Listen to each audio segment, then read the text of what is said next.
అండి ఈరోజైతే ఆవకాయ with ఎగ్స్తో egg rice చేసుకుందాం, వచ్చేయండి. ఎలా చేసుకోవాలో చూపిస్తాను. ఇదిగోండి, ఇక్కడైతే నేను బాండి తీసుకున్నాను. బాండీలోకి ఆయిల్ పోసేసుకొని ఆనియన్స్, పచ్చిమిర్చి, కరివేపాకు వేసుకొని కలిపేసుకోవాలి. చిటికెడంత పసుపు, ఉప్పు వేసేసుకొని కలిపేసుకోవాలి.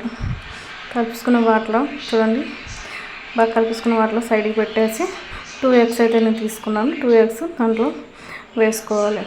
వేసుకున్న ఎగ్స్ కాసేపు ఉండి 5 మినిట్స్ ఆగిన తర్వాత అవైతే కలిపేసుకోవాలండి. కలిపేసుకున్న వాటిలో చూడండి బాగా ఇప్పుడు ఓన్లీ ఎగ్స్ నేను కలుపుతున్నాను. ఇప్పుడు ఆనియన్, ఎగ్ మొత్తం కలిపిన తర్వాత అట్లా 2 స్పూన్స్ ఆవకాయ వేసేసుకున్నాను. 2 స్పూన్స్ ఆవకాయ వేసేసుకొని మంచిగా కలిపేసుకోవాలి. కలిపేసుకున్న తర్వాత రైస్ తీసుకున్నానండి. ఆ రైస్ దాంట్లో వేసేసుకొని మరి కాస్త బాగా కలిపేసుకోవాలి. దాంట్లో కొంచెం కసూరి మేతి వేసుకున్నానండి నేనైతే. మీద లేకపోతే స్కిప్ చేయొచ్చు. అయితే ఇదిగోండి, ఇక్కడైతే మనకి ఆవకాయ విత్ ఎగ్ రైస్ రెడీ అయిపోయి టేస్ట్ చేసి చెప్తాను. టేస్ట్ అయితే బాగుందండి. మా ఇంట్లో మా పాప అయితే బాగా ఇష్టంగా తింటుంది.